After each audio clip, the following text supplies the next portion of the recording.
Mbanje kubasuhuza mu izina rya Yesu Kristo. Uyu ni wa mwanya mwiza tujya twumvaho ijambo ry'Imana ku Cyizere TV. Rero abantu mwese murimo kutwumva mbahaye ikaze, mwumvemo ikaze mu izina rya Yesu Kristo. Murabizi rero ko iyo tugiye kumva ijambo ry'Imana turasenga, twamara gusenga tukumva ijambo ry'Imana. Hanyuma rero amazina yanjye ni yayandi, ni Muhongerwa Grace, ntabwo ajya ahinduka. Ndi umubyeyi ushima Imana, ndi umukristo. Ibindi Yesu aduhana umugisha. Amen. Uri data twese mwiza, uri umubyeyi mwiza, uri inshuti nziza, uri umwami mwiza, uri umurengezi w'ubugingo bwacu. Mu gitondo cy'umunsi turagushimiye Kristo, turagushimiye ko turi amahoro, turagushimiye ko duhumeka bigakunda, turagushimiye ko dutambuka bigakunda. Icyubahiro ni cyawe Kristo. Turagushimiye ko watanze ingabo nyinshi zigapfa ku bwacu. Haleluya, Imana nihimbazwe. Ndagushimiye kuri inshuti nyanshuti, ni wowe nshuti magara, ni wowe twabonye. Icyubahiro ni cyawe rero Kristo. Wagize neza rero waturinze, uturindana n'imiryango yacu iri hirya no hino, uturindana n'inshuti n'abavandimwe, uturindira igihugu. Imana nihimbazwe. Turaho turi amahoro, turashima Imana. Rero ni wa mwanya mwiza tugiye kumva ijambo ry'Imana. Reka urivuga ntaba ari we, mu izina rya Yesu Kristo. Uwiteka nyir'ingabo Imana reka avuga avugishijwe nawe mu izina rya Yesu. Kandi abantu bose bagiye kumva ijambo ry'Imana, reka Uwiteka nyir'ingabo Imana bahabwe umugisha nawe, kuko twamaze kumenya neza kuko iyo utanze umugisha nta muvumo wongeraho. Icyubahiro ni cyawe Kristo. Reka Uwiteka utunganye imitima iteze amatwi Icyizere TV mu izina rya Yesu Kristo. Kandi Uwiteka nyir'ingabo Imana iri jambo rikora icyo waritumye mu mitima y'abaduteze amatwi ku Cyizere TV. Ngo abana natwe uzutangirane natwe icyo turukanye n'imbaraga z'umwijima, gukora kose k'umwanzi mu izina rya Yesu Kristo. Twirukanye imbaraga z'abamedi n'abaperesi mu izina rya Yesu Kristo. Izina rya Yesu, icyatuma abantu batumva ijambo ry'Imana reka gikurweho n'amaraso ya Yesu mu izina rya Yesu Kristo. Mpamagaye imbaraga z'Imana, Mwuka Wera niyururuke azatangirane natwe kandi aze gusozana natwe. Tugusabye twizeye mu izina rya Yesu Kristo. Amen. Rero nkuko bisanzwe murabona uyu munsi ni bidasanzwe. Ntago bisanzwe, ndi kumwe n'umukozi w'Imana mu muheruka, hashize iminsi mutamubona. Ariko uyu munsi yagarutse. Haleluya. Amen. Imana ishimwe. Amen. Rero uyu munsi yemwe bantu muduteze amatwi murimo kutureba, uyu munsi niwe mugaburo w'uyu munsi. Haleluya. Amen. Mbese waramutse? Aramutse neza. Namahoro. Amahoro masa. Ariko rero nawe maze iminsi sinzi aho wari waragiye. Twari nta utinda dahambira. Rero naguhaye ikaze. Murakoze cyane kuduha ikaze ku Cyizere TV. Ndetse n'abakunzi b'ijambo ry'Imana mwese mwiyumvemo ikaze muri iki kiganiro. Tudatinze, ubushize ubwo mperuka aha twaganiraga ku mbaraga z'ururimi. Noneho ndagira ngo tuganire ku mbaraga z'uturemangingo tw'Imana turi muri twebwe. Wari ubizi ko hari uturemangingo tw'Imana turi muri wowe? Ahubwo nibyo nteze amatwi ngo numve. Nk'uko abana bawe wabyaye hari uturemangingo wabahaye, ibyo bita DNA mu ndimi z'amahanga. Biriya bajya gupima umwana ngo barebe ngo se ngo nande. Data wa twese nawe mu kuturema kugira ngo tugirane isano nawe. Tugirane isano nawe ebyiri, isano y'amaraso n'isano y'umwuka. Ariko rero abavuga utumwe nawe uzi ko hari n'undi watwigije avuga ngo dufitanye isano na Yesu, agahita akubitamo y'amaraso. Yego. Hanyuma rero ariko mwiremwa ry'umuntu, Bibiliya itwereka ko hari igice Imana yafashe cyayo igishyira muri twebwe. Ibyo nibyo ngira ngo turebe. Tugiye kureba mu Itangiriro igice cya 2 umurongo wa 7. Ngo Uwiteka Imana iri mu muntu mu mukungugu wo hasi. Amen. Amen. Ngo imuhumekera mu mazuru umwuka w'ubugingo, umuntu ahinduka ubugingo buzima.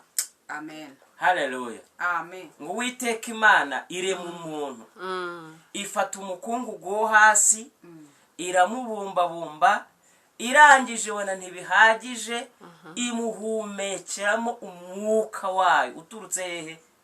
Uwo mwuka uturutse hehe? Uturutse muri yo. Muri Imana. Umwuka uturutse mu Mana nyirizina.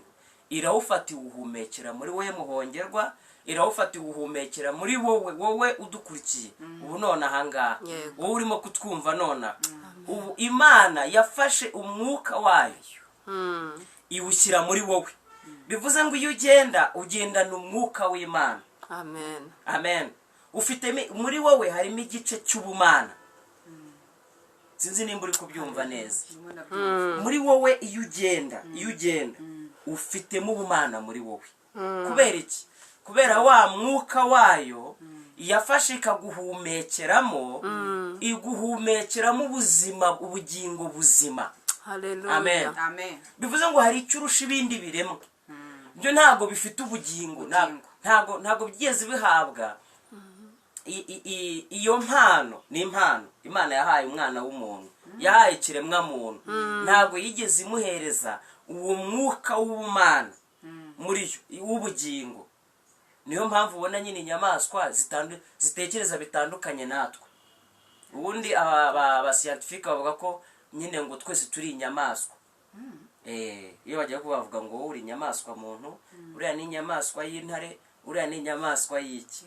Ariko noneho twebwe by'akarusho, Imana yafashe uturemangingo twayo turi muri yo.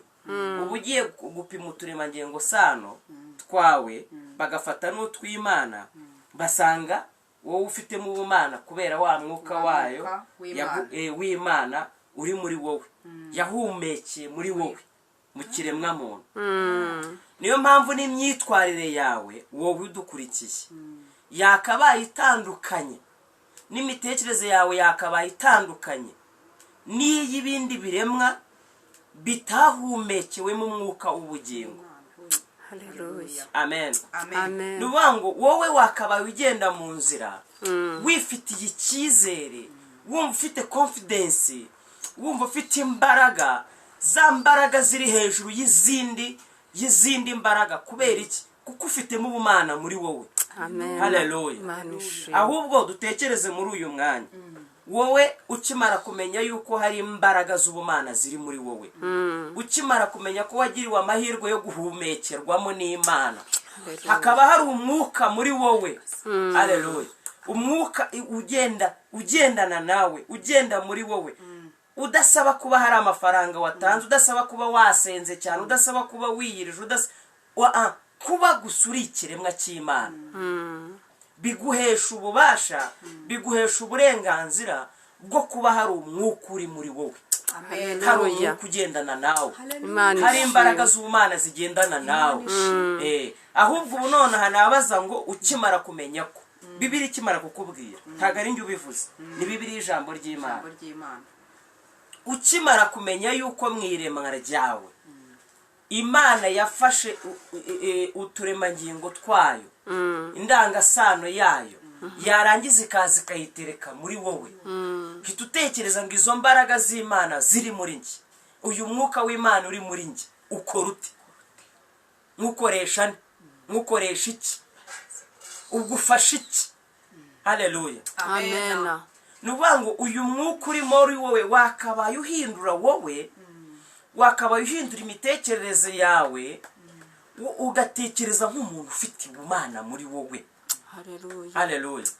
Nk'umuntu mwiremwa ryawe, hariya mu nda ya mama wawe Imana ifata urwo ruzi igahuzahuza, igashyiraho amagufa, igashyituka kubona uku nguku uri. Ngo utange urugero we muhongerwa, mbere yuko tukubona uku nguku usa, amaboko, umutwe, iki byose, ingingo zose mbere yuko tuzibona, Imana mbere yuko twe tukubona yo yakubonye mbere, irangije gushyiramo wa mwuka, irangije gusohora, usohoka mu nda ya mama waho waremewe muri ruriya ruganda Imana yagucuriyemo, igahuzahuza, igahuza ingingo n'izindi, iragusohora turakubona. Ariko twagiye kukubona Imana yaramaze kuguterekamo umwuka wayo. Hallelujah. Amen. Ibyo bisobanuye iki rero? Ko nta mwana w'umuntu n'umwe wakaba yaguhagarara hejuru ngo akubwire yigira Imana kuri wowe. Hallelujah. Hallelujah. Kuko icyo Imana yashyize muri wowe kiraruta icyo agutekerezaho. amena bivuze ngo icyo Imana igutekerezaho kiraro cyo ngutekerezaho ibyo ni ukuri kuko urimo umutungo wayo. Haleluya. amena Niba wowe umwana wabyaye waramuhaye amaraso yawe akavuka ukamuha ku maraso yawe, haleluya, amena umenya kumurwanira ishyaka ukumva nta wamukandagira ku mutwe, ukumva ni wowe yaba akandagiye, ngaho ibibazo no gufata nkwakuzi Imana yashyizemo umwuka wayo ugashaka kuwushyira hasi ngo uwunyukanyuke. Bivuze ngo ntabwo ari njye uri kunyuka njyenyine, kuko muri njye harimo ubumana, urimo uranyukanyuka n'ubumana buri muri njye. Mu gihe nemera ko Imana iri muri njye, mu gihe nemera imbaraga z'Imana ziri muri njye, wowe wo ku ruhande ushaka kuza kunyuka njye, kuza kumkinagaza uko ushaka, menya neza ko ubwo urimo kumkinagazanya na wa mwuka Imana yashyize muri njye. Haleluya. amena Kandi tuzi neza ko nta kinyabubasha na kimwe gifite ubushobozi bwo kunyuka umwuka w'Imana. Ntushoboka. ntibishoboka Ubugingo muri njye ni ubudapfa, ni ubudahwera. Buriya niyo mpamvu amahanga ashobora gukorana agakoranira ku izina ryawe, abarozi bakiterateranya mu bubasha bwabo bafite, yego impande n'impande, abaturanyi, imiryango, iki bagahaguruka, ariko dufitemo ubudapfa muri twe. Imana ishimwe. Niyo mpamvu ibyo byose bishobora gukorwa bigakorerwa ku mwana w'umuntu umwe, bagaterana ari magana, ariko bakabona ntupfa. Ni ukubera iki?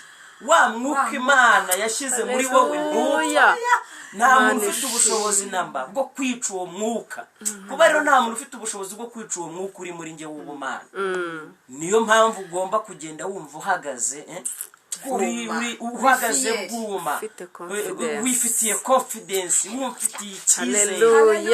Nawe bakakubwira ngo turaje, ukavuga uti ni mubuze, njyewe uri muri njye n'udapfa, ubwo nanjye ntabwo nemerewe gupfa. Kereka igihe Uwiteka azavugira ngo mwana wanjye umurimo nagutumye ku isi urarangiye, ngwino wice ku ruhande rwanjye. Haleluya. Amen. amena Nkaho bidahagije iranavuga ngo kuko umubi bari kumwe n'umubi, reka mboherereje Yesu kugira ngo bagire icyizere gihambaye. Noneho kuko bamwe bashobora kutamenya umwuka uri muri bo, noneho ntibamenya amaraso. haleluya Nshyiremo n'isano y'amaraso. Haleluya. Ifata Yesu iramubwira ngo genda umena amaraso, nk'uko umubyeyi mbere yo kugira ngo umwana aze, mbere yo kugira ngo umwana avuke, umubyeyi arabanza akamena amaraso. Ntabwo byakunda ko tuvuka hatamenetse amaraso. Amen. Niyo mpamvu Imana yavuze ngo nihameneka amaraso kugira ngo mbireherezeho, mbereke ko ari abantu bakomeye kuri njye. Amen. Niki gikomeye kurenza amaraso? Ninde muntu ukomeye hejuru y'amaraso Yesu? Nta n'umwe wabona. Bivuze ko rero nta n'umwe uhari wo kugukanga, kuko ingingo zikurengera zihari ari nyinshi. haleluya Amen. amen Ingingo zitwereka ko turi ibikomerezwa. Biravuga ngo turi abami n'abatambyi. Haleluya. amena Kubera iki? Kubera amaraso Yesu Kristo turi abami n'abatambyi. haleluya Yamenetse kugira ngo tugire ubuzima, kugira ngo dukomere. Niyo mpamvu niyo turi gukora, ubu nyisigaye mfite imitekerereze ivuga ngo ngiye ntabwo ndi gukora ibi tuvuga gukorera Imana, gukora umurimo w'Imana.